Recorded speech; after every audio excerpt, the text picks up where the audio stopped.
அனைவருக்கும் வணக்கம். நாம் இன்றைக்கி இந்த வாரம் பார்க்கக்கூடிய வாரம் ஒரு திருத்தல வரலாறை பார்க்க போகிறோம். இந்த வாரம் வரலாறானது நம்ம பாப்பாத்தியம்மன் இங்கே சேலம் மாவட்டம் சங்ககிரி வட்டம் மாங்குட்டப்பட்டி ஆத்தாளையூர் ஊராட்சிக்கு உட்பட்ட மாங்குட்டப்பட்டி கிராமத்தில் இருக்கக்கூடிய பாப்பாத்தியம்மனோட தல வரலாறு குறித்து பார்க்க போகிறோம். அதில் ஐயா இந்த பகுதியில் இருக்கக்கூடிய திருக்கோயில்கள் மட்டும் இல்லாமல் தமிழ்நாடு முழுமைக்கு இருக்கக்கூடிய திருக்கோயில்களோட வரலாறு மற்றும் தமிழர்களோட வரலாறு முழுக்க அவரோட பட்டயத்திலிருந்தும் நிறைய செவி வழியாகவும் சேகரித்த வரலாறை பற்றி நம்மக்கிட்ட பகிர்ந்துக்க போகிறாரு. நம்ம செலியன் ஐயாவும் கூட வந்து வணங்காமுடி ஐயா இருக்கார். இதை பற்றி நாம் தொடர்ந்து இந்த காணொலியில் பார்ப்போம்.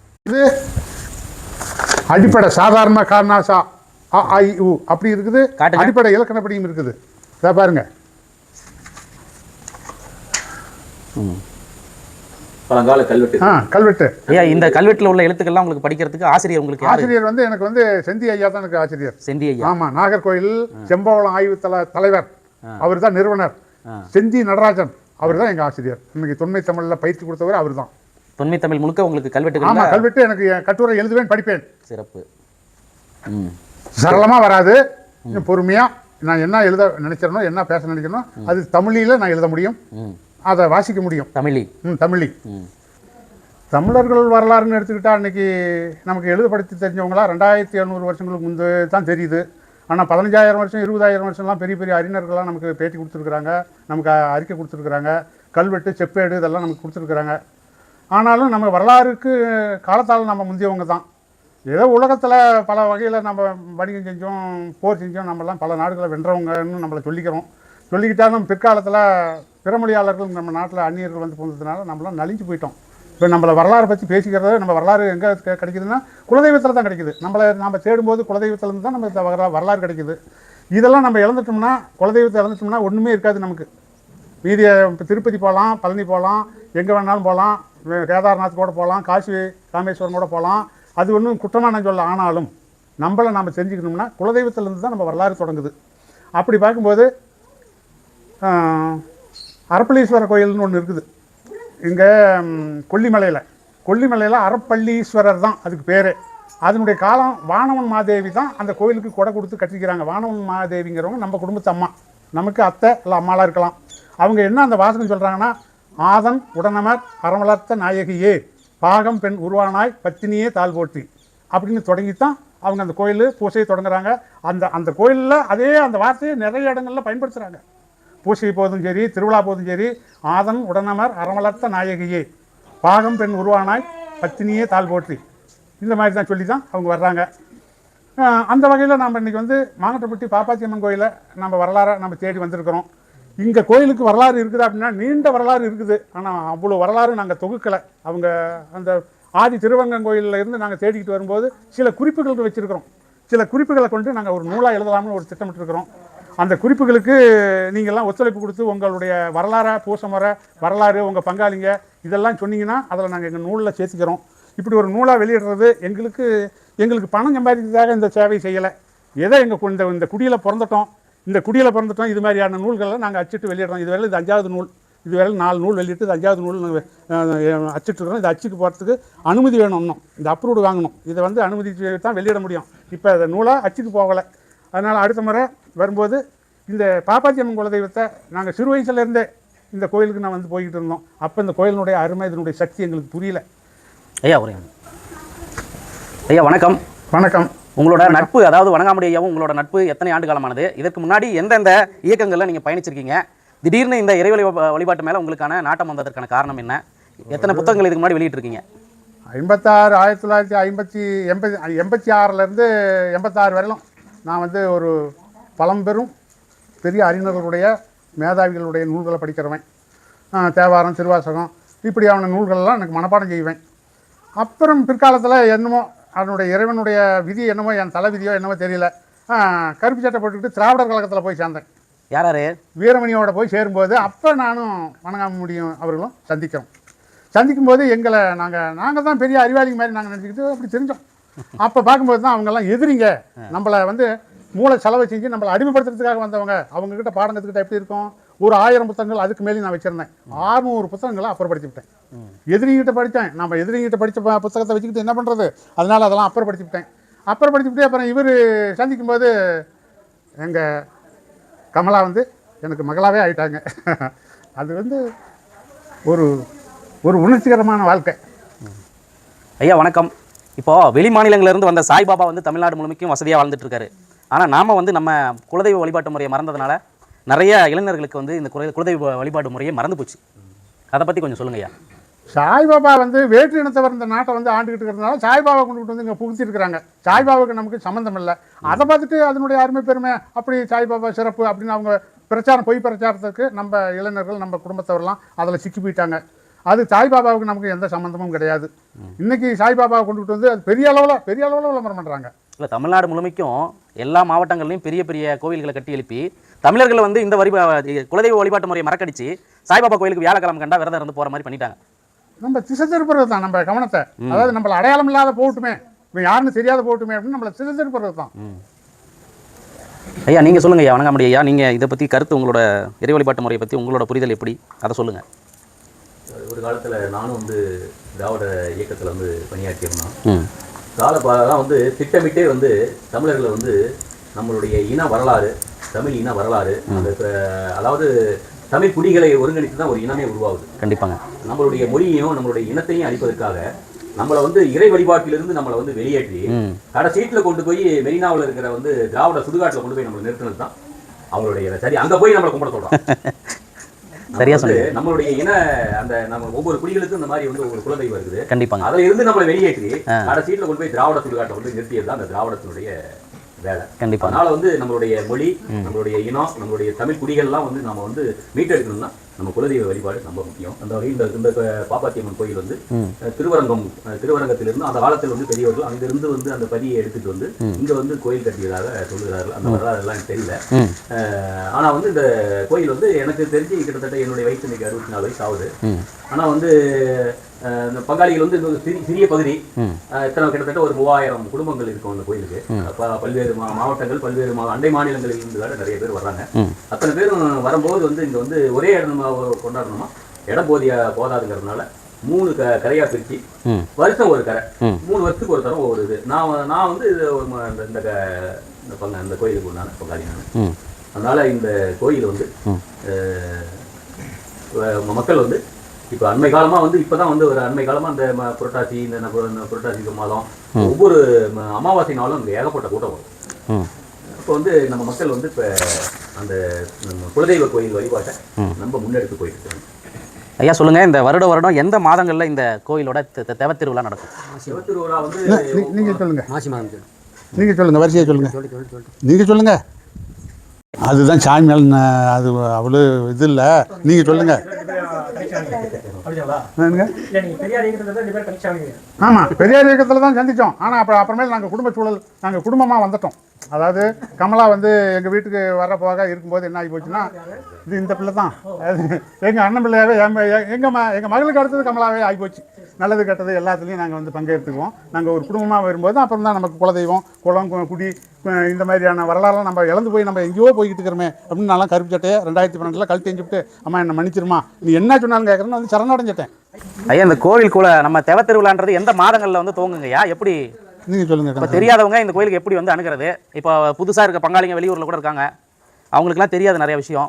புதிதாக திருமணம் ஆகி புது குடும்பத்துக்குலாம் போயிருப்பாங்க, அப்பா அம்மா இல்லாத கூட இருக்கலாம், அவங்களுக்குலாம் சரியான வழிகாட்டுதல் இல்லாமல் இருக்கும். அவங்க எப்படி இந்த கோயிலுக்கு எந்த மாதங்களில் வந்து தேவத்திருவிழாவுக்கு வரணும் எப்படின்றது கொஞ்சம் சொல்லுங்கள்.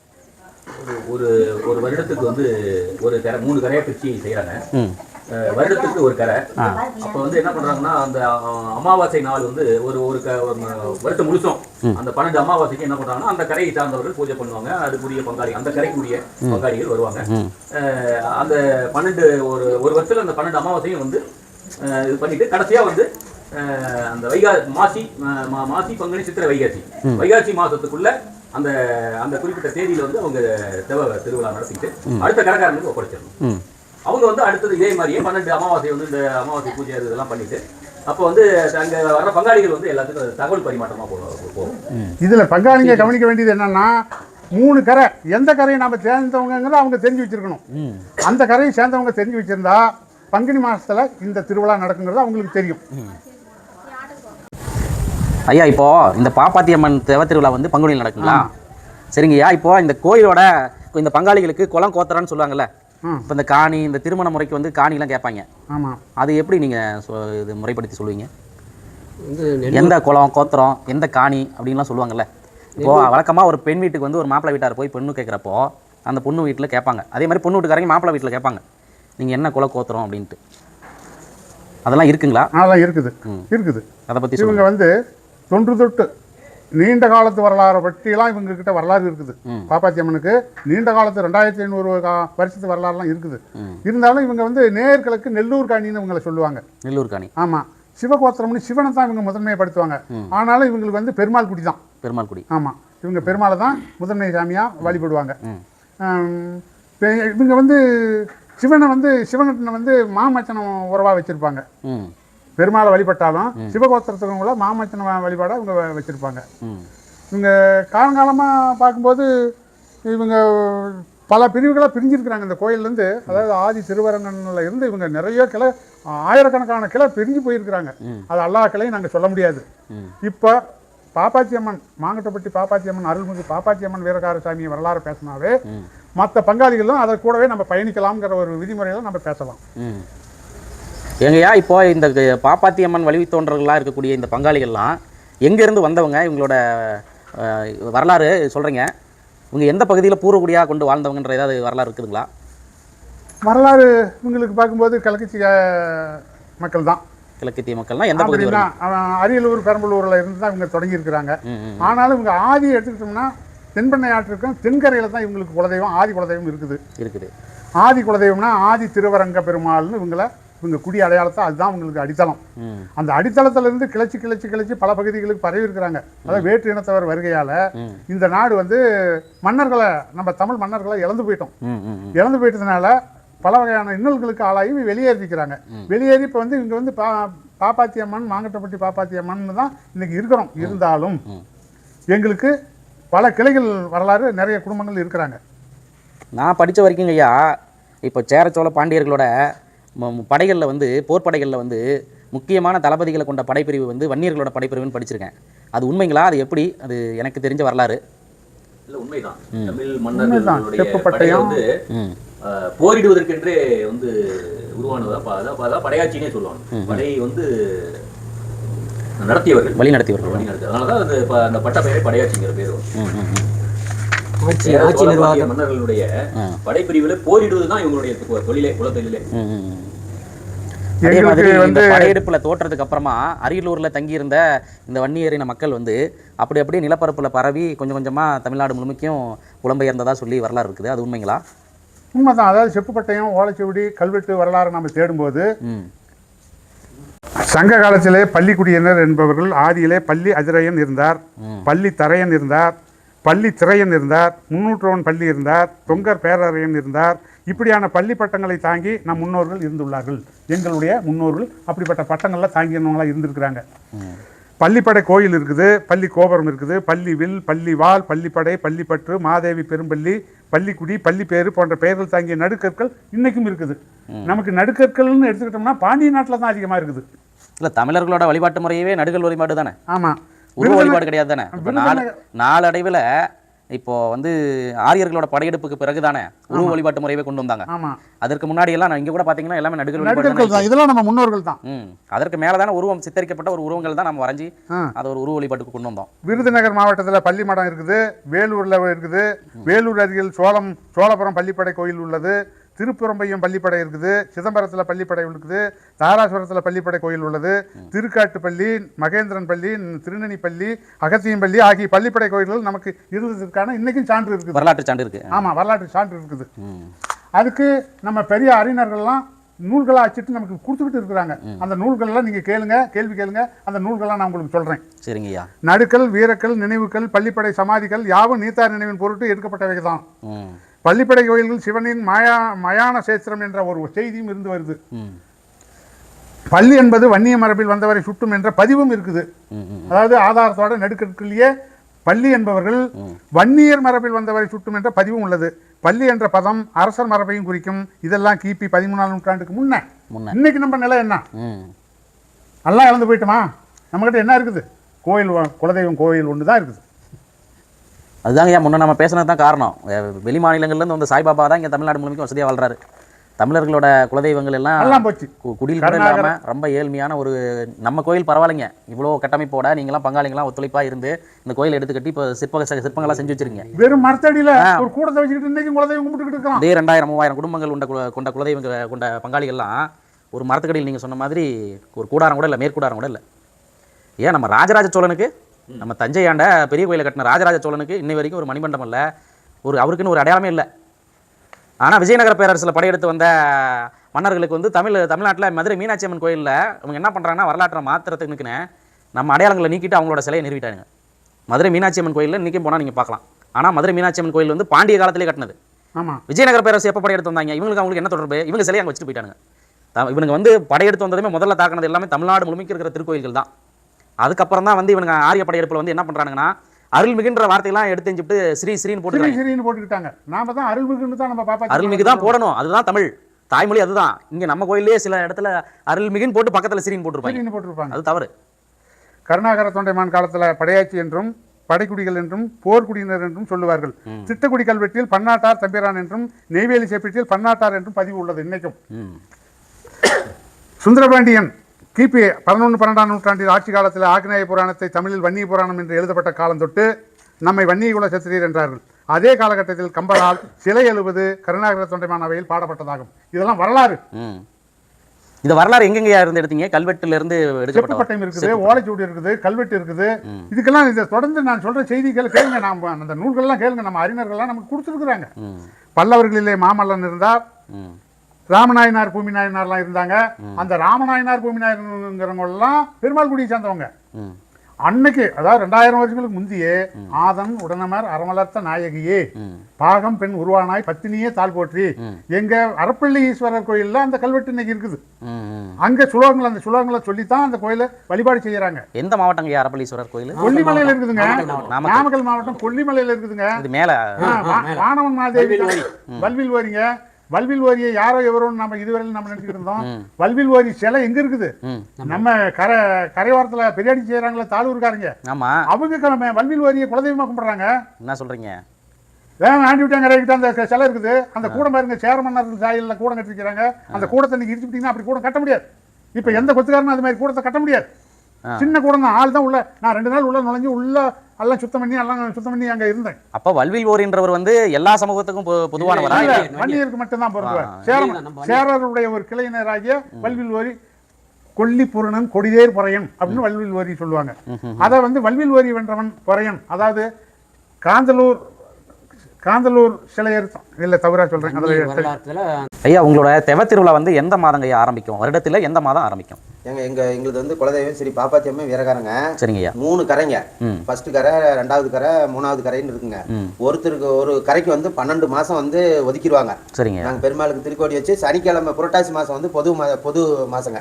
அது வந்து 3 கரையும் வந்து ஃபர்ஸ்ட் கரை, 3ஆம் கிழமை, 4ஆம் கிழமை, 5ஆம் கிழமை திருக்கோடி. அது வந்து பொதுவு. சரிங்க. அந்த மாசத்துல வந்து அந்த அம்மாவை நாங்கள் 11 மாசம் திருக்கோடி வச்சு ஒரு 2 மாசம் இருக்க பங்காளிங்களை எல்லாம் கூப்பிட்டு வச்சுங்க. தெவம் வந்து இந்த மாசம் நாங்க தெவம் வைக்கிறோம் அப்படின்னு எங்க கோயிலே தெரியப்படுத்திடுவாங்க. சரிங்க. தெரியப்படுத்திட்டு அதுக்கு மேல நோட்டீஸ் அடிச்சு இத்தனாம் தேதி வீட்டு தவம், இத்தனாம் தேதி பெரிய தவம்னு சொல்லி நோட்டீஸ் அடிச்சு பங்காளிங்க வீடு தவறாம கொடுத்து வரவழைச்சு அங்கிருந்து வந்து இங்க பூசை பண்ணி வீட்டு தவத்துக்கு போய் ஈனாத பிறவை வெட்டி எல்லாம் சாப்பிட வச்சு அதுல இருந்து தெவம் செய்யற வரைக்கும் எல்லாம் விரதம் இருப்பாங்க. ஒரு கெட்டதுக்கு நல்லதுக்கு போவாங்க, கெட்டதுக்கு போக மாட்டாங்க. அடுத்த வீட்டுல தண்ணி கிண்ணி வாங்கி குடிச்சுக்கிட்டு அந்த மாதிரி இருக்க மாட்டாங்க. சுத்தபத்தமா இருந்து கடுமையான விரதம் இருப்பாங்க. கடுமையான விரதம். அது எத்தனை நாட்கள் இருப்பாங்க? அது வந்து நம்ம எப்படி டேட் குறிக்கிறோமோ அதுக்கு தகுந்த குறைஞ்சபட்சம் ஒரு 30 நாளுங்க. 30 நாள். 30 நாள். பெரியவர் காலத்துல 3 மாசம் வச்சிருந்தாங்க. இப்ப கொஞ்சம் குறுகிய காலத்துல ஒரு 30 நாள் வச்சுக்கோங்க. அதுக்கு மேல வரணம் பூசி சாமிக்கெல்லாம் வரணம் பூசி பெரிய தவம் செய்வாங்க. பங்காளிங்க எல்லாருமே வருவாங்க. வந்து இங்க என்னென்ன பண்ணணும், அவங்க கெடாய் வந்து வளத்தையும் வெட்டுவாங்க, வாங்கியும் வெட்டுவாங்க. இங்க கெடாயி கோழி மட்டும்தான், வேற எதுவும் நாங்க செய்வோம். அதாவது இப்ப 2 கோவில், இப்ப 2 இறை வழிபாடு சொன்னீங்க இந்த கோவில்லையே குலதெய்வத்திலேயே, எந்த சாமிக்கு வந்து நரபலி கொடுப்பீங்க? இது இந்த வீரக்காரனுக்கு வந்து கெடாயி கோழி வெட்டுவோங்க. சரிங்கய்யா. பாப்பாத்தி அம்மனுக்கு முன்னாடியே நாங்கள் எல்லாம் பூசை பண்ணி சைவ பூசை பண்ணி திரை போட்டு மூடிடுவாங்க. பெருமாளையும் பாப்பாத்தி அம்மனையும் அதே மாதிரி கன்னிமாரியும் மூடிடுவாங்க. மூடிட்டு அதுக்கு மேலே போய் காணேசிக்காரங்க கெடாயை ஃபர்ஸ்ட் வெட்டுவாங்க. வெட்டி அதுக்கு மேலே பங்காளிங்க கெடாய்கெல்லாம் தீர்த்தம் போட்டு வெட்டி. ஏங்கய்யா இப்போ இந்த பூஜை கூடன்னு சொல்லுவாங்களா, அது என்னைக்கு நைட்டு? அது பெரிய தேவத்துக்கு முந்தா நாள் சனிக்கிழமை பெரிய தேவம், வெள்ளிக்கிழமை நைட்டு வந்து பூசைக்கூட கோயிலேருந்து அங்கே கோயில் வீட்டிலேருந்து வருங்க. சரிங்க. வந்தது அங்கிருந்து தான் வரும். பம்ப போடுவாங்க. 3 கரைக்கும் தனித்தனியா கோயில் வீடு இருக்கு. இப்போ எங்க இருந்து அழைச்சிட்டு வருவாங்க இந்த பூஜை கூடையெல்லாம்? அவங்கவுங்க எந்த 3 கரையா இருக்காங்களா அவங்கவுங்க பங்காளி கோயில் வீடு இருக்குது, அவங்கவுங்க கோயில்ல இருந்து எடுத்துட்டு வந்துருவாங்க. எல்லாமே ரொம்ப பக்கமா இருக்குங்களா? ஊரெல்லாம் ஒரே ஊர் தாங்க. ஆனா வந்து 3 கரை பங்காளிங்க வந்து வெளியில எல்லாம் எங்களுக்கு பாத்தீங்களா ஒவ்வொரு கரைக்கும் 50 ஊர் 60 ஊர் வருங்க. இங்க இருந்து ஒரு 100 கிலோமீட்டர் 200 கிலோமீட்டருக்கு அந்த பக்கம் எல்லாம் கொடுக்குறாங்க. ஆனா அந்த காலத்துல எல்லாம் இங்க இருந்து எல்லாம் வெளியில போனீங்க. ஆனா எல்லாம் ஒரே குடும்பம் தாங்க. ஒரே எல்லாம் சின்ன பாட்ட முடியும் பெரிய பாட்ட முடியும் அது மாதிரி ஒரே குடும்பம் தான். அது ஏதாவது பெரியவங்களால அப்பயே வந்து 3 பிரிச்சுக்கிட்டாங்க. எல்லாம் கூட்டம் கண்ட்ரோலா இருக்குன்னு அப்ப அவங்களாம் பார்த்து எங்க முப்பாட்டனுக்கு முன்னியா இருக்கும். அவங்கவுங்க எல்லாம் தனியா பிரிச்சு அவங்கவுங்க வருமான வருஷம் என்ன வருது அவங்கவுங்க பங்காளிங்களுக்கு இது பண்ணி அவங்கவுங்க இது அவங்க தனி 3 வருஷத்துக்கு ஒருக்கா ஒவ்வொரு பங்காளிங்களுக்கும் தேவை வரும். ஃபர்ஸ்ட் எங்களுக்கு, 2வது இன்னொருத்தருக்கு, இன்னும் 3வது ஒருத்தருக்கு அந்த மாதிரி வருங்க. சரிங்க. இப்போ இந்த பொதுவாக ஒரு பூஜை சொன்னீங்க இல்லைங்கய்யா புரட்டாசி மாசத்துல, அது வந்து பெருமாளுக்காக வைக்கக்கூடிய பூஜைங்களா? அது புரட்டாசி வந்து விரதம் கடைபிடிக்கிறதுக்காக 1ஆம் தேதியிலிருந்து 2வது வாரத்துல இருந்து இப்போ 2வது வாரம் முதக்கரை, 3வது வாரம் அந்த மாதிரி வந்து ஒவ்வொரு வாரமும் ஒவ்வொரு கரைங்க வந்து சனிக்கிழமை பொங்க வச்சு விரதம். எல்லா பங்காளியும் எல்லாத்துக்கும் விருந்து போடுறது. சாப்பாடு காலையில இருந்து சாயங்காலம் வரைக்குமே சாப்பாடுங்க. அவங்க எல்லா பங்காளிகளுமே வருவாங்க. சுமாரா எத்தனை குடும்பங்கள் இங்கே அந்த குலதெய்வத்தில் அடங்கியிருக்காங்க? குறைஞ்சபட்சம் ஒரு 3000 வீட்டுக்கு மேலே. 3000 குடும்பங்கள், சராசரியாக 3000 குடும்பங்கள். பெங்களூர்ல கூட இருக்காங்க, ஆந்திரா, கர்நாடகா, அண்டை மாநிலத்திலையும் இருக்கிறாங்க, அண்டை மாவட்டத்திலையும் இருக்கிறாங்க. அதாங்க ஒரு 3000 குடும்பங்கள் இருக்கும் 3 கரையும் சேர்த்து. சரி. வேற ஏதாவது ஐயா, இப்போ தெவத்திருவிழா அன்னைக்கு காலையில் பொங்கல் வச்சோடனே முதல் கிடாய் வெட்டுறதா இருக்கட்டும், கோழி இருக்கிறதா இருக்கட்டும், இன்னார் குடும்பத்துக்குன்னு ஒரு நிர்ணயம் பண்ணியிருப்பீங்களா? அது யாருக்குங்கய்யா? அது எப்படி அந்த முறைப்பாடு வந்து? ஒவ்வொரு கரைக்கும் தலைமை நிர்வாகின்னு சொல்லிட்டு ஒருத்தர் இருப்பாங்க, அதாவது பெரிய வீட்டுக்காரர். அந்த பெரிய வீட்டுக்காரர் தான் வந்து அந்த முத அடுப்பு பற்ற வைக்கிறாங்க பார்த்தீங்களா, பொங்கல் வைக்கிறதுக்கு அடுப்பு பற்ற வைக்கிறதே முத அவங்களுக்கு தான் முதல் கொடுப்பாங்க. அப்புறம் மறுபடியும் அடுத்தது வந்து பொங்கல்லாம் வச்சு எல்லாம் இது பண்றது வந்து அடுத்தது வந்து கெடா வெட்டுறோம்ல, கெடா பூஜை பண்றோம்ல, வீரகாரனுக்கு கெடா வெட்டுவாங்க. அந்த கெடா வெட்டுற முத அவருடைய பெரிய வீட்டுக்காரருடைய கெடாய்க்கு தான் போய் தீர்த்தம் போடுவாங்க. அப்புறம் அடுத்தது வந்து அந்த திருக்கோடி ஏற்றுறாங்கல்ல, பெருமாள் சாமிக்கு வந்து திருக்கோடி ஏற்றுவாங்க. அது வந்து பெரிய வீட்டுக்காரனுடைய தலைமையில தான் நடக்கும். இதுதான் பெரிய வீட்டுக்காரனுடைய வேலை, வரி வசூல் பண்றது எல்லாமே வந்து அவங்களுடைய வேலை.